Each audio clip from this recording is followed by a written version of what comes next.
The Governing Principles of Ancient China is a compilation of selected texts from various ancient Chinese books on the matter of governing. It was compiled in the Tang dynasty by Wei Zhan, a well-known prime minister, along with various political and academic figures of the time. These men were appointed by Emperor Taizong to select texts from the past to serve as political references to help him focus on bringing peace to his nation and his people. What is the significance of the collection of ancient texts to the current world? Here, from Yu Li's lecture series on the encyclopedic work, The Governing Principles of Ancient China, is the section, What is the Governing Principles of Ancient China? Professor Yu Liu graduated with a bachelor's and master's degree in philosophy from Renmin University of China. She is currently a professor at the Department of Philosophy at the Party School of Central Committee of CPC and a mentor for doctoral students majoring in ethics. She is also a visiting professor at Tsinghua College, Sun Yat-sen University. Professor Yu Liu has published many academic papers, received a PhD from the University of Hull, UK, and is a postdoctoral scholar at the National University of Singapore. She has been invited to give lectures and participate in workshop seminars in the UK, Italy, the USA, Canada, Australia, Japan, Singapore, Indonesia and Hong Kong. In 2015, 2016 and 2017, she was invited to UNESCO headquarters in Paris to give talks based on the governing principles of ancient China.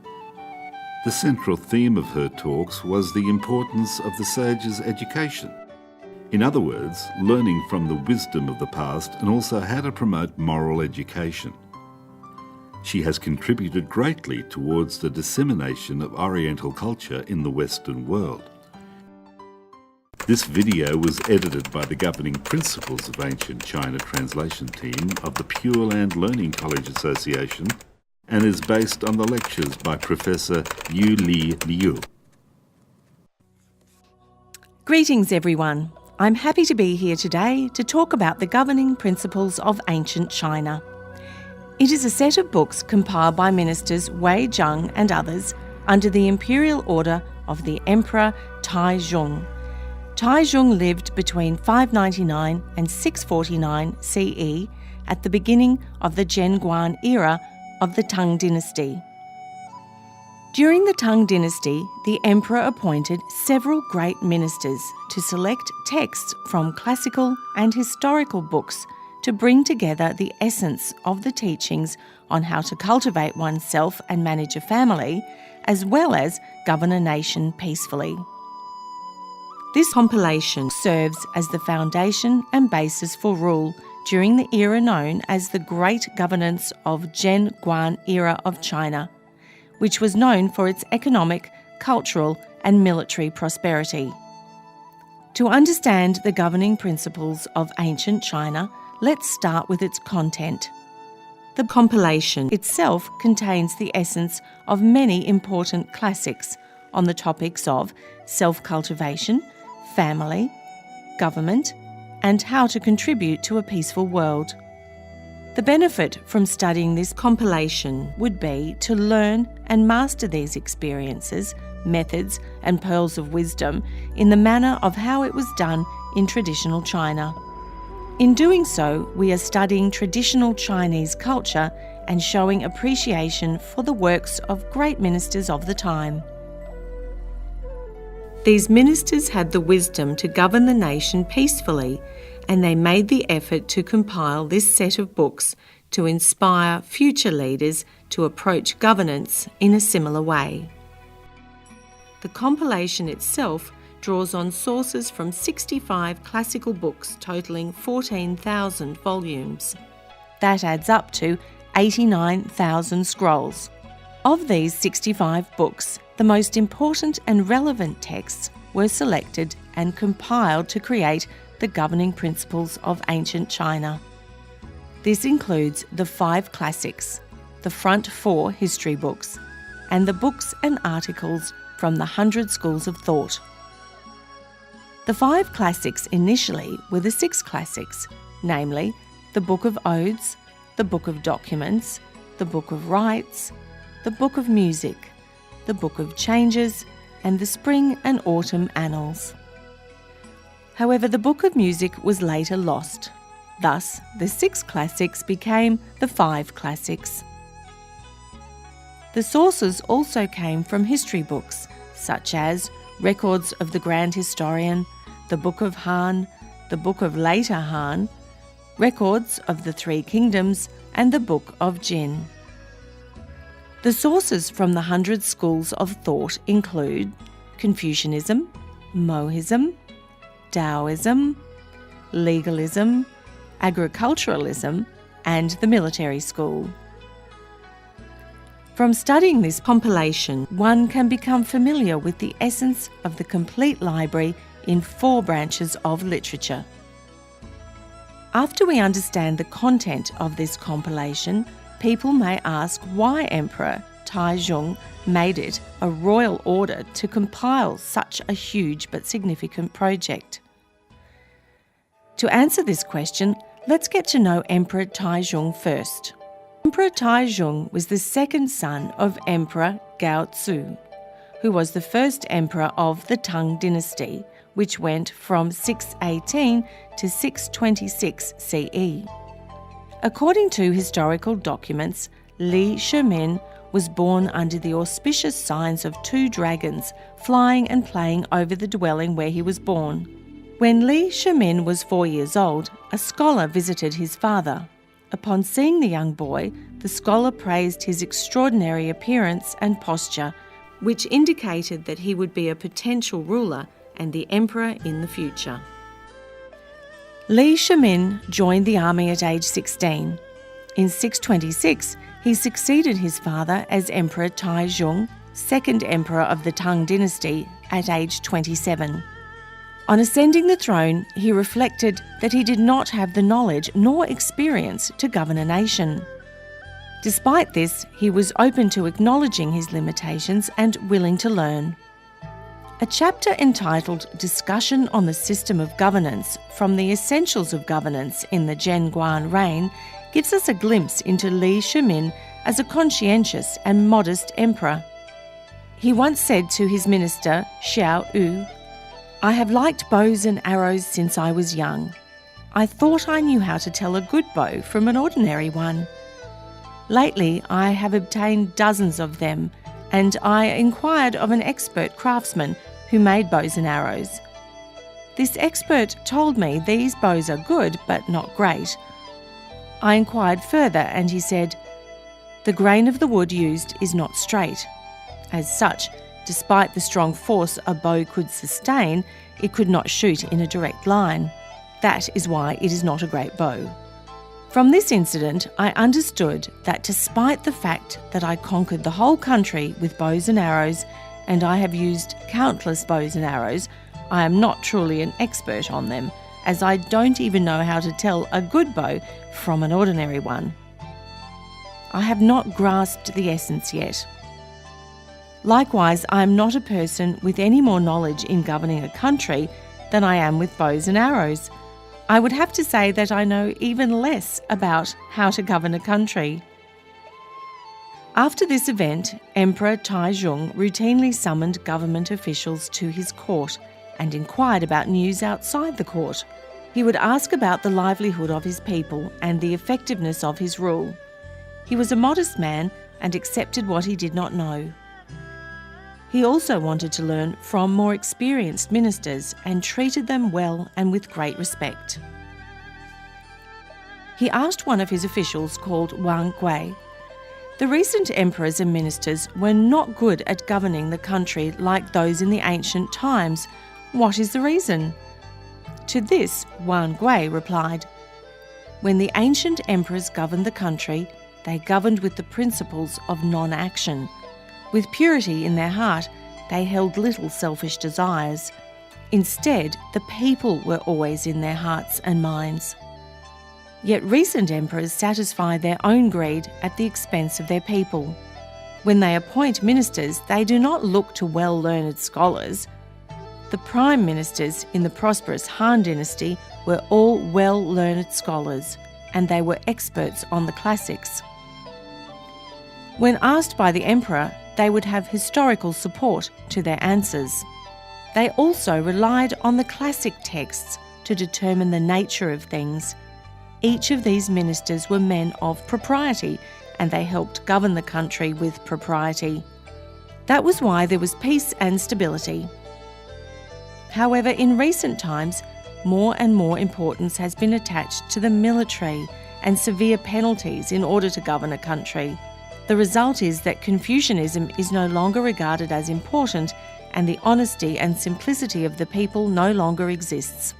Upon hearing this, Emperor Taizong agreed and would go on to promote Confucian officials and entrust them with important positions and work with them to govern the country. Emperor Taizong was wise in his approach. Where other rulers aimed to achieve results through law and punishment, they failed in the areas of morality and ethics. Unlike them, Emperor Taizong advocated the study of morality and ethics in addition to the rule of law.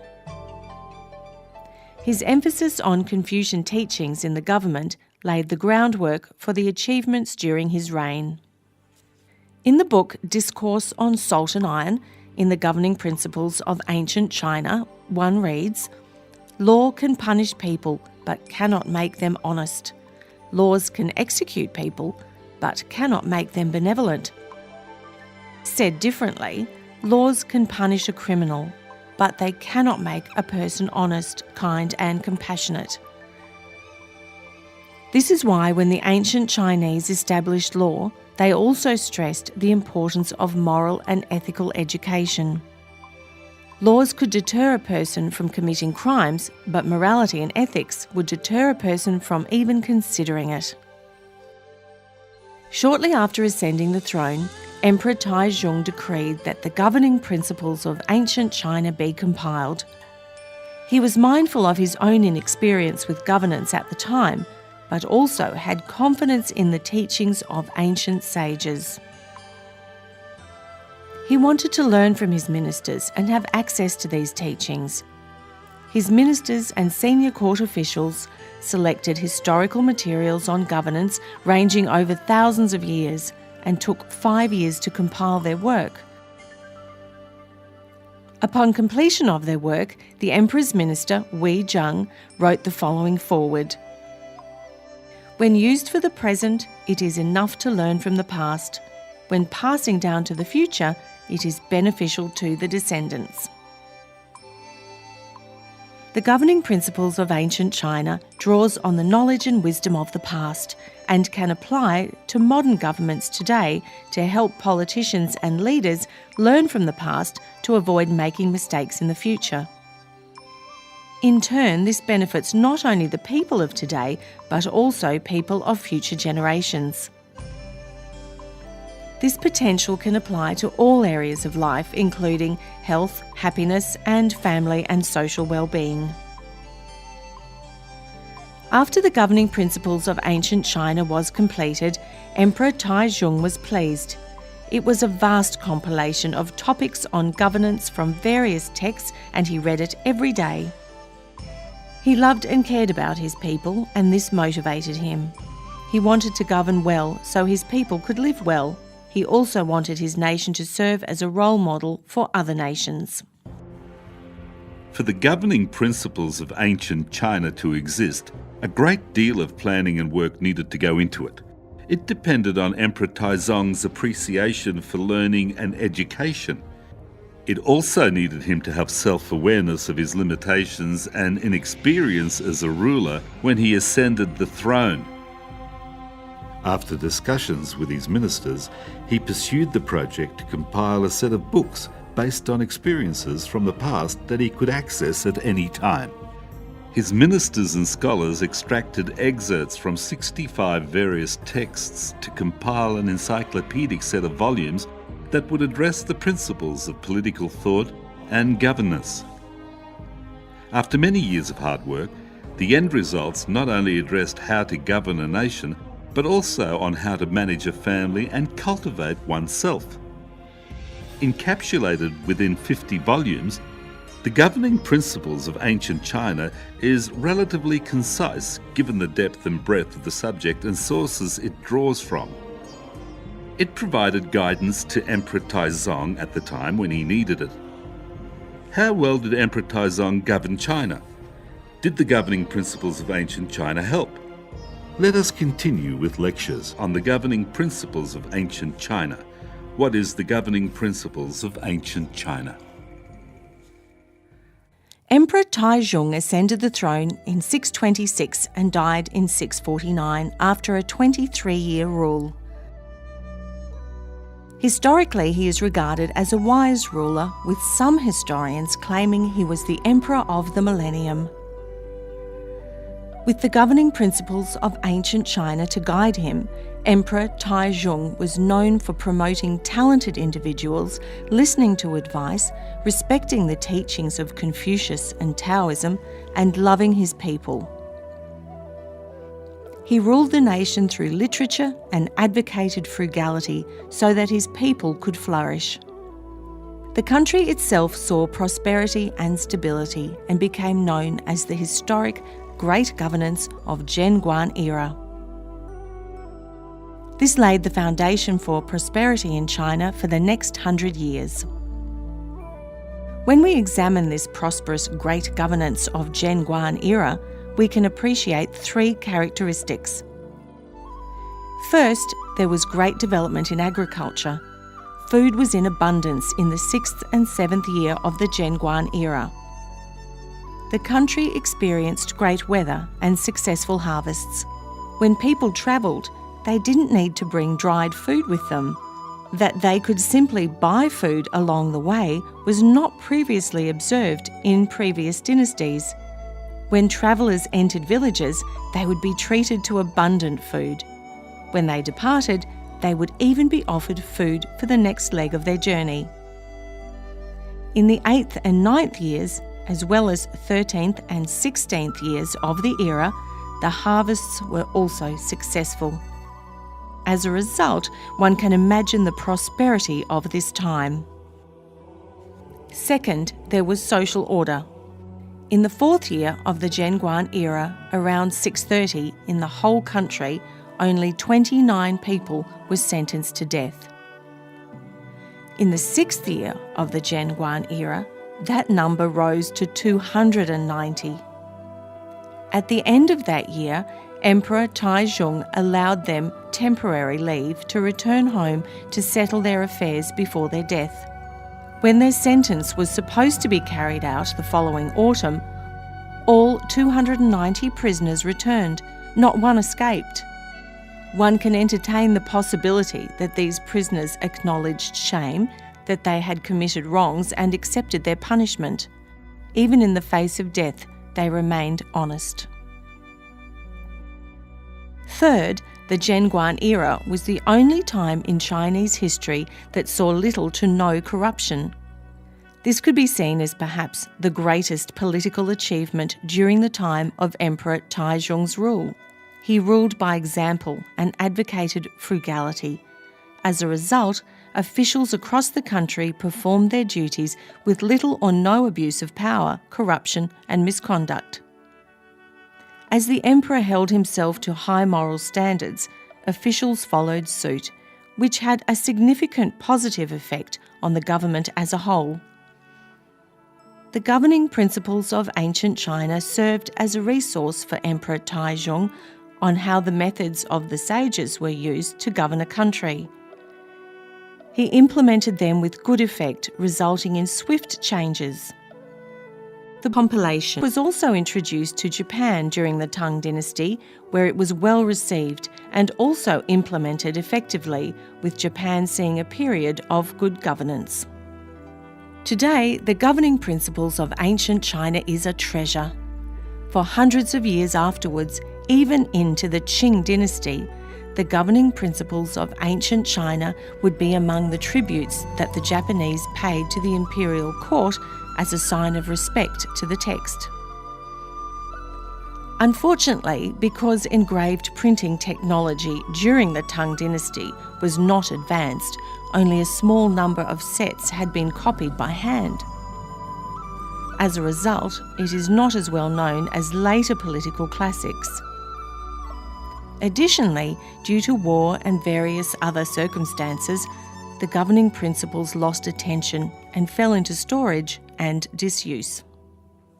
Professor Liu has described the positive influence of the governing principles of ancient China on China during Emperor Taizong's reign. The emperor held the teachings of Confucius and Taoism in high regard. He himself exercised self-restraint and both loved and respected his people. He received advice with modesty, supported the nation's agriculture and economy, encouraged frugality, revitalized education, and limited revolts and border disputes.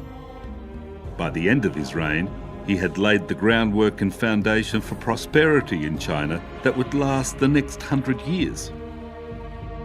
After the governing principles was completed, it was brought to Japan by envoys from China and helped to positively influence governing in Japan at that time. Even to this day, it contains wisdom that remains valid and effective for modern society. Let us continue with lectures on the governing principles of ancient China. What is the governing principles of ancient China? People may wonder what purpose such an extensive body of work compiled over 1,000 years ago may have on the subject of governance. Dr. Arnold Toynbee, a famous British historian, studied the development of civilization across the world and concluded that the 21st century and its social problems would need to rely on traditional Chinese culture. In the book, The Future Belongs to China, Dr. Toynbee states that he felt that the 21st century would be influenced by China due to its culture and not because of economics or military power. In other words, the promotion of its culture has the potential to bring about peace. From the governing principles of ancient China, it explains that he who is benevolent has no enemies, and harmony can overcome differences.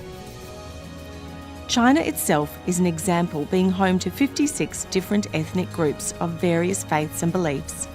Despite their differences, China has endured in its effort to remain united based on the foundation of traditional Chinese culture.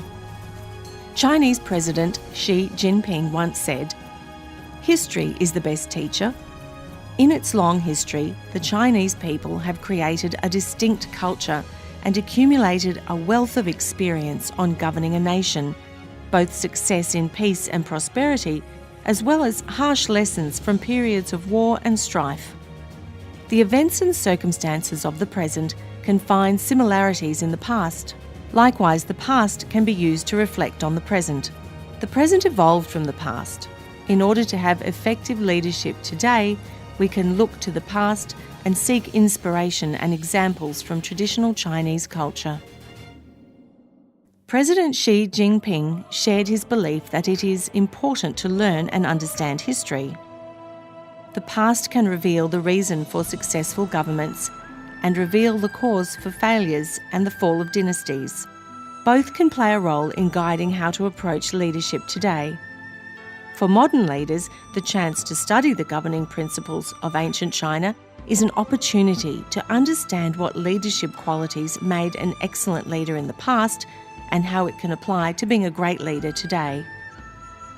The qualities that make an excellent leader include not only integrity, quality and capability, but also a leader's ability to observe, identify and recruit talented individuals and then utilise their potential. These important qualities can determine whether a leader surrounds him or herself with a loyal and effective team or with incompetent persons. The principles that apply to governing a country will also apply to the successful management of a business or corporation. Good leadership is good leadership, regardless of its form or shape. One should be honest and not deceptive. One should promote the development of integrity and be uncompromising on morality and ethics while avoiding corruption. Professor Liu quotes Dr. Toynbee's words that traditional Chinese culture can save the world. President Xi Jinping cited history as the best teacher. Both Dr. Toynbee and President Xi Jinping point towards the governing principles of ancient China as a reference work filled with experience and wisdom passed down over the course of history. It reveals the wisdom of the past and how it can be valuable to people today. It can be used to solve current problems, resolve disputes between nations, and bring peace to society. Likewise, the individual person can take its contents and apply it for the betterment of his or her own life.